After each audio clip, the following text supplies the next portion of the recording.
नमस्कार, आदाब, हेलो। मेरा नाम है आशु। जुस्तजू क्या है पॉडकास्ट में आपका स्वागत है। आज हम बृजनारायण चकबस्त की एक गज़ल को पढ़ने और समझने की कोशिश करेंगे। बृजनारायण चकबस्त की पैदाइश 1882 यानी कि 1882 में हुई। He comes from a Kashmiri brahmins family and उनके एंसेस्टर्स फैज़ाबाद माइग्रेट कर गए थे। He was born in Faizabad but उनकी अर्ली एजेस में this family migrated to Lucknow. तो उनकी पढ़ाई और सब लखनऊ में ही हुआ। He was a practicing lawyer. He studied law.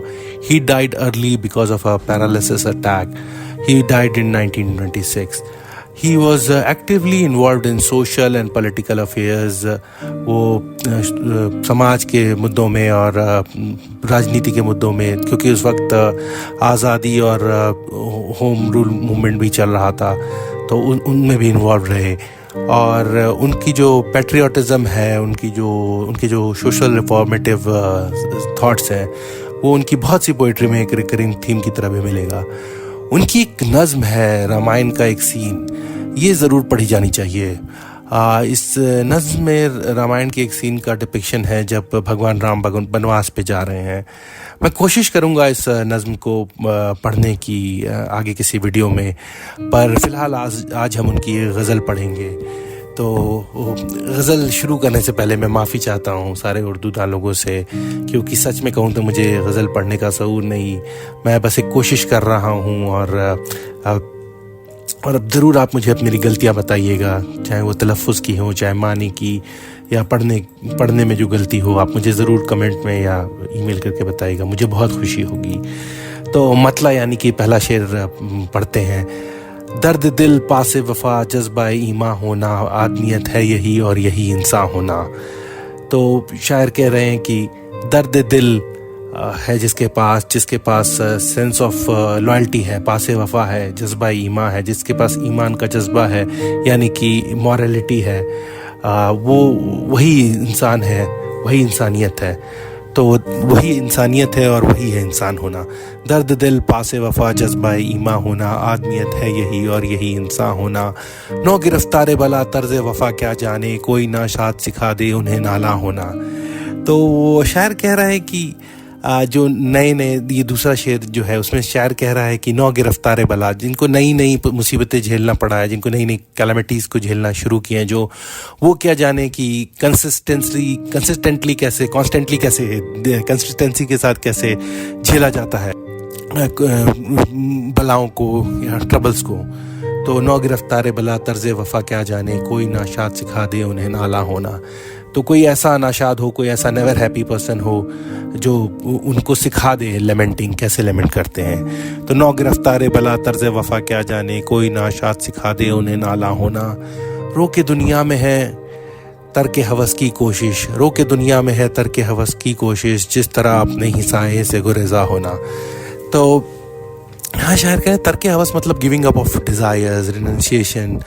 तो रो के दुनिया में है यूँ तर्क हवस की कोशिश, दुनिया में जो तर्क हवस डिज़ायर्स को गिव अप करने की कोशिश हो रही है उसको रोक रहे हैं इस तरह से जिस तरह अपने साए से गुरेज़ा होना। मतलब गुरेज़ा मतलब एस्केप होना, मतलब you can't escape your shadow, you can't escape yourself in a way. तो रो के दुनिया में है यूँ तर्क हवस की कोशिश, जिस तरह अपने साए से गुरेज़ा होना। ज़िंदगी क्या है नासिर में ज़ुहरे तरतीब, मौत क्या है इन्हीं इज़्ज़ा का परेशान होना। ये एक बहुत इम्पॉर्टेंट शेर है इस गज़ल का। ये बहुत फेमस भी है। आई थिंक उर्दू पोइट्री को कोई भी चाहने वाला होगा तो उसने ये शेर ज़रूर सुना होगा। तो ये शेर को थोड़ा डिटेल में समझने की कोशिश करते हैं और बहुत ही प्यारा शेर है ये। तो ज़िंदगी क्या है अनासीर में ज़ुहरे तरतीब। अनासीर मतलब एलिमेंट्स हुआ, सब्सटेंसेस हुए या डिफरेंट एलिमेंट जिससे कोई एक चीज़ बनाई जाए। तो ज़िंदगी क्या है अनासीर में ज़ुहरे तरतीब। ज़ुहरे तरतीब मतलब appearing in a arrangement, in a very meticulously arranged way. तो ज़िंदगी क्या है डिफरेंट एलिमेंट्स का एक तरीके से अरेंज होकर सामने आना, वही ज़िंदगी है। और मौत क्या है इन्हीं अज्जा का परेशान होना। मौत का मतलब फिर से डिवीजन, सेक्शंस, एलिमेंट्स। तो उन्हीं अज्जा का परेशान होना मतलब वही एलिमेंट्स अगर इधर उधर हो जाएं और ऑफ द अरेंजमेंट चले जाएं तो वही मौत है। तो शेर के बहुत ही प्यारा शेर है, इसको एक बार फिर से पढ़ते हैं। जिंदगी क्या है नासिर में ज़ुहूर तरतीब, मौत क्या है इन्हीं अज्जा का परेशान होना। तो बड़ा ही सिंपल वे में मौत और ज़िंदगी को बताया गया है without giving any higher meanings to it. तो मुझे बहुत पसंद है ये शेर, और मैं जानता हूँ कि उर्दू पढ़ने वाले और समझने वाले लोगों को जिन्हें उर्दू पोइट्री से प्यार है उन्हें भी बहुत लोगों को बहुत पसंद होगा ये शेर। तो एक बार फिर पढ़ूंगा मैं। ज़िंदगी क्या है अनासीर में ज़ुहूर तरतीब, मौत क्या है इन्हीं अज़्ज़ा का परेशान होना। दफ्तर हुस्न पे मोहरे याद कुदरत समझो, फूल का खाक के तोड़े से नुमायां होना। तो जो अगला ये शेर है, ये दफ्तर हुस्न पे मोहरे याद कुदरत समझो, याद फूल का खाक के तोड़े से नुमायां होना। तो दफ्तर हुस्न मतलब जो ट्रेजर ऑफ ब्यूटी है वो जो है उसकी बात हो रही है। जो रिचेस है, जो रिजर्व ऑफ ब्यूटी है वो बिना हैंड ऑफ नेचर के बाहर नहीं आती है, तो ये हैंड ऑफ नेचर से ही बाहर आती है। तो फूल का जो ज़मीन की खाक में से फूल निकलते हैं वो कैसे होता है, तो उसी बात को किया गया है कि दफ्तर हुस्न पे मोहरे कुदरत समझो, फूल का खाक के तोड़े से नुमाया होना। तो फूल खाक से निकल रहा है, वो जो जितनी सारी ब्यूटी दबी हुई है इसमें नेचर में, या जितना ट्रेजर है वो नेचर के अंदर में, वो इस तरह से समझा जा सकता है कि फूल कैसे खाक से निकल के आ रहा है। तो वो एक एग्जाम्पल है इसका कि नेचर में कितनी ब्यूटी है और कितनी निकल के आ सकती है। तो अगला शेर पढ़ते हैं, ये भी बड़ा फेमस शेर है।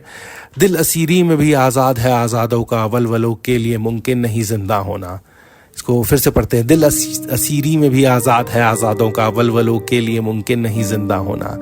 तो शायर यहाँ कह रहा है कि जो असीरी है मतलब कैद में है, फिर उसके बाद भी दिल आज़ाद है। दिल को कोई कैद नहीं कर सकता। आज़ाद जिनका ख्याल आज़ाद है, जिनका दिल आज़ाद है, जिनकी फीलिंग्स आज़ाद है, वो कैद में रहने के बावजूद भी आज़ाद रहेंगी। और जो वलवलों के लिए मुमकिन नहीं ज़िंदा होना, मतलब वलवलों को, मतलब एंथुजियाज़म को आप उसको कैद नहीं कर सकते हैं।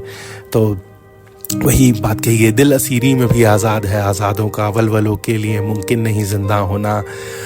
और अगला शेर है, गुल को पामाल न कर लालो गोहर के मालिक है उसे तुर्राए दस्तर गरीबा होना। तो इसमें शायर कह रहा है कि गुल को पामाल ना करो, मतलब फूल को बर्बाद मत करो, डिस्ट्रॉय मत करो, just because you are owner of rubies. लालो गोहर मतलब रूबीज एंड पर्ल्स, लाल मतलब रूबी रेड, और गोहर मतलब मोती या पर्ल। तो गुल को पामाल न कर लालो गोहर के मालिक है उसे तुर्राए दस्तर गरीबा होना। तो शायर ये कह रहा है कि उसको जो गुल है उसको दस्तर मतलब हेड गियर या कि पगड़ी, उसकी बात हो रही है। तो कह रहे हैं कि टर्बन में जो तुर्रा बनना है, मतलब कि जो ऑर्नामेंट बन रहा है वो फूल को बनना है।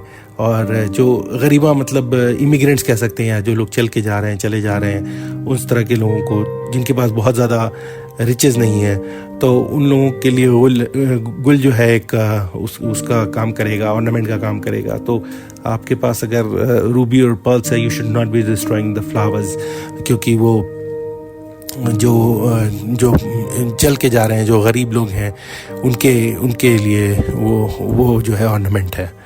तो ये बात कही गई कि उनको एक इस तरह से देखें कि नेचर ने उनको कितना ब्यूटीफुल ऑर्नामेंट दिया है। आपके पास आपको लालो गोहर दिया है तो उनको भी फूल दिया है। गुल को पामाल न कर लालो गोहर के मालिक है उसे तुर्राए दस्तरे गरीबा होना।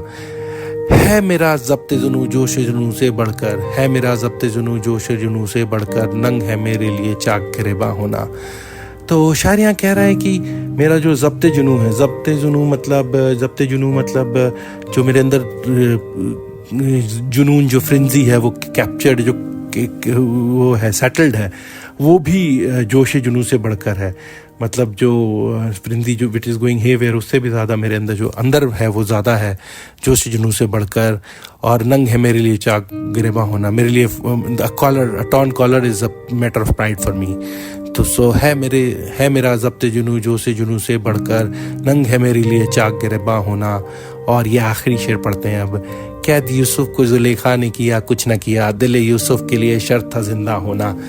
तो यहाँ बात हो रही है थोड़ी मिथोलॉजी या हिस्ट्री की बात कह सकते हैं कि जो जुलेखा मतलब जो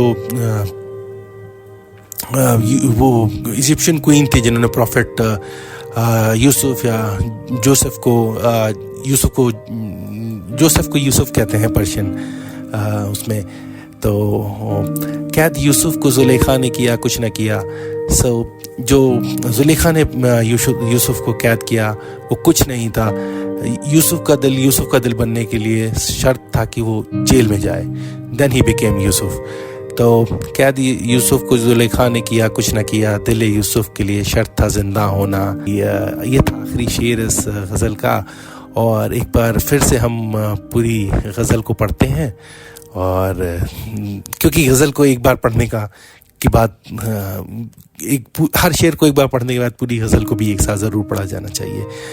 दर्द दिल पासे वफा जज्बा ईमा होना, आदमियत है यही और यही इंसान होना। नौ गिरफ्तारे वाला तर्ज वफा क्या जाने, कोई ना शाद सिखा दे उन्हें नाला होना। रोके दुनिया में है यूं तरके हवस की कोशिश, जिस तरह अपने ही साए से गुरेजा होना। जिंदगी क्या है नासिर में ज़ुहूर तरतीब, मौत क्या है इन्हीं अज्जा का परेशान होना। दफ्तरे हुस्न पे मोहर याद कुदरत समझो, फूल का खाक के तोड़े से नुमायां होना। दिल असीरी में भी आज़ाद है आज़ादों का, वलवलों के लिए मुमकिन नहीं जिंदा होना। गुल को पामाल न कर लालो गोहर के मालिक, है उसे तुर्राए दस्तरे गिरबा होना। है मेरा ज़ब्त जुनू जोश जुनू से बढ़कर, नंग है मेरे लिए चाक गिरबा होना। कैद यूसुफ को जुलेखा ने किया, कुछ न किया। दिल यूसुफ के लिए शर्त था जिंदा होना। तो ये रही आज की गज़ल, और उम्मीद करता हूँ आपको पसंद आएगी, मेरा पढ़ना पसंद आएगा। और शुक्रिया, धन्यवाद। See you soon. Please like and subscribe and share. Thank you.